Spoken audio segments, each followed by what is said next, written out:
जड़ चैतन्य का भेद बड़े प्राचीन काल से चला आ रहा है। वेदांत आदि में आया, पूर्व के ऋषि मुनियों में चलता रहा। माया को, ये संसार को जड़ कहते रहे और जीवात्मा को चैतन्य कहते रहे। जो जीव है उसको चैतन्य कहा और इस शरीर को जड़ कहा। ये भेद प्राचीन काल से चला रहा। इस भेद को मिटाना आवश्यक भगवान ने समझा और तब उन्होंने अपनी तरफ से, मुमुक्षु की तरफ से प्रश्न नहीं रखा, भगवान ने अपनी तरफ से रखा जड़ चैतन्य की ग्रंथि छूटने का सुमार। तो प्रश्न ये है कि चेतन का तो प्रश्न ही नहीं है ना, चैतन्य की बात है। तो चैतन्य के लिए भगवान ने अपने साहित्य में, दिव्य दृष्टि में, नारायण में, विज्ञान प्रकाश में सभी जगह स्पष्ट खुलासा किया है कि अक्षर आत्मा जो है वो चैतन्य है और क्षर सगुण साकार ये जड़ है। और अक्षर आत्मा ये चैतन्य, ये दो भेद हैं साकार निराकार के, जड़ चैतन्य का, जिनका खुलासा कहाँ होता है। ये दो भावना छोड़ो, अकेला नाम ही रहा। नाम में दोनों का लय भगवान ने करके दिखा दिया। तो जब हम अक्षर आत्मा का अनुभव सदगुरु कराते हैं तो क्योंकि वही अक्षर आत्मा ही चैतन्य है, उस चैतन्य के प्रकाश ही प्रतिबिंब रूप में चित्त है। वो जब हमारे ध्यान में आता है या रहे तो हमारे सूझबूझ उपदेश का अंतःकरण में बैठना, चित्त के प्रकाश में ग्रहण होना, ये सब उस पर निर्भर करता है। क्योंकि ये मूल बात से ही हम हट जाते हैं ना कि चैतन्य को चेतन समझ लेते हैं, चेतन को चैतन्य समझ लेते हैं और वैसा ही प्रतिपादन करने लगते हैं। तो जो हम सरीखे और कम अभ्यास करने वाले लोग हैं बस उसी बात को पकड़ लेते हैं और वो भी वैसा ही प्रतिपादन करने लगते हैं। तो ये जड़ चैतन्य की ग्रंथि छूटने का सुमार है। तो ये इसलिए आवश्यक है कि अक्षर आत्मा, अक्षर संज्ञक जो 6वां अध्याय है उसमें इस बात को बड़े अच्छे ढंग से खुलासा भगवान नारायण मायानंद चैतन्य जी ने किया। अब भगवान ये कहते हैं कि जो मिठास है, अब मिठास का क्या स्वरूप है, ये सब मिठास का ही स्वरूप है। भगवान इसमें बताते हैं कि जब ये अनुभव भगवान कहते हैं कि बतासे अपने आगे रखना, तो भगवान कहते हैं इस संपूर्ण विश्व में शर्करा भरी हुई है। इस शर्करा रूप है संपूर्ण चराचर सृष्टि और उसमें रवे के स्थान पर बैठ करके अपना विचार करना कि मैं संपूर्ण विश्व विराट रूपी शक्कर में मैं रवे के स्थान पर हूं और रवे की मिठास और संपूर्ण विश्व विराट की मिठास में कोई अंतर नहीं है। अब प्रश्न यह है कि मिठास का स्वरूप तो मैं स्वयं हूं, पर मुझे कभी कभी ये इच्छा होती है मुमुक्षु को, जिज्ञासु को, कि मैं अपना स्वरूप मेरे इन जड़ नेत्रों से देखूं, स्थूल नेत्रों से देखूं।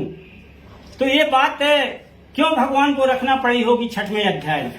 ये बात भी क्योंकि चित्त की बात है, चित्त का विषय पांडे जी ने रखा है। तो मिठास को हुई इच्छा देखूं निज स्वरूप में, तो क्या देख सकती है नेत्रों से निज रूप को?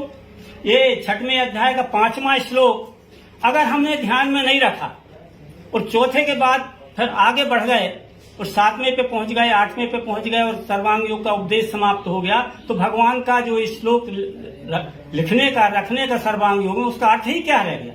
मिठास को ही इच्छा देखूं निज स्वरूप में, तो क्या देख सकती है? ये प्रश्नवाचक बात है। तो क्या देख सकती है नेत्रों से निज रूप को? नेत्रों से यानी जड़ नेत्रों से, स्थूल नेत्रों से, क्योंकि मिठास को मिठास नहीं देख सकती। स्थूल से स्थूल का दर्शन होता है, स्थूल दिखता है, सूक्ष्म से सूक्ष्म ज्ञात होता है। ये भगवान का रहस्य है दिव्य दृष्टि में, उसको भी हम विचार में रखें। क्योंकि अक्षर आत्मा का अनुभव यदि हमें नहीं हुआ, और ये निश्चित बात है कि इसका अनुभव के लिए भगवान का हम खुद दृष्टांत अपन लेते हैं कि भगवान को ही इस अवस्था तक आने के लिए जो महायोगेश्वर कृष्ण के बाद 9वें अवतार हैं, वह संकल्प शक्ति चली आ रही है सतयुग से, वह है। और फिर भगवान मायानंद चैतन्य जी, कृष्ण जी का संपूर्ण ऐश्वर्य और कलाएं लेकर के आए, उनको भी 38 वर्ष तक इसका विचार करना पड़ा। तब उनने यह 6वें अध्याय के 5वें श्लोक में इस बात को रखना पड़ा। इसका भी हमें सूक्ष्म दृष्टि से विचार करना चाहिए, हमारे उपदेशकों को, हमारे आचार्यों को और हम सभी के KG1 के विद्यार्थियों को भी। तो क्या देख सकती है नेत्रों से निज रूप को? तो भगवान ने दिव्य दृष्टि में इसका बड़ा अच्छा खुलासा कर दिया है। अब प्रश्न ये है कि जो अक्षर आत्मा मिठास रूप से, जैसा बताया कि रवे के रूप में पूरा मिठास ही मिठास है, मिठास के सिवा कुछ नहीं है, केवल मिठास है। तो मत्ता परतरम नान्यत किंचित अस्ति धनंजय मयि सर्वमिदं प्रोतम सूत्रे मणिगणाय। तो ये जो भाव अक्षर आत्मा का भगवान यहाँ समझाने चाहते हैं अक्षर का विवेचन में, कि वो नित्य है, शुद्ध है, अज है, स्थायी है और वो साक्षी भाव से ध्यान में आती है। और ये शक्ति है विश्वरूप परमात्मा की, अक्षर आत्मा, तो सर्वशक्ति इसी में। और ये शक्ति का कार्य विश्व विराट की चतुर्भुज योनियों में, खानियों में कि नित्य निरंतर गोचर हो रहा है, दिख रहा है। तो ये जो कार्य हो रहा है 4 खानियों में, चराचर सृष्टि में, तो ये कार्य है, इसका कारण तो कुछ होना चाहिए ना। तो कारण क्या है? वो कारण है ये आत्मा। और उसका लक्ष्य तब होता है जब उस चैतन्य भाव का, चैतन्य आत्मा का प्रतिबिंब चित्त जो है, जब वो योग से स्थिर जो चित्त, वो चित्त जब योग से स्थिर हो जाएगा, वृत्ति रूप नहीं रहेगा। इसलिए भगवान ने कहा है 8वें अध्याय में कि संपूर्ण वृत्तियों का लय स्थान ये योग है जो नारायण भगवान ने आविष्कृत किया, परंपरा प्राप्त योग। तो ये जब आविष्कृत किया भगवान ने, तो ये 6वें अध्याय में का अनुभव मुमुक्षु को करा दिया। तो उसकी जो कॉन्शसनेस थी वो विराट हो गई। जहां वो 3.5 हाथ का अपने आप को मानता था, कॉन्शस में लिमिटेड थी, अब वो अपार उसका अनुभव आया। अब प्रश्न ये है कि यदि हमको वास्तव में अक्षर आत्मा का अनुभव हुआ, वास्तव में अनुभव हुआ, तो उसकी जो कॉन्शसनेस है वो विराट भाव में स्थिर होती है। तो वही बात फिर भगवान 7वें अध्याय में जाकर के कहते हैं कि नाम है इसके आगे। भगवान कहते तीसरा जो पद है त्रिपुटी का, वो कहते कि नाम है इसके आगे। अब ये जान के बुद्धि जहां लय को प्राप्त होती है, कौन सी बुद्धि लय प्राप्त हो गई? व्यष्टि बुद्धि, समष्टि बुद्धि।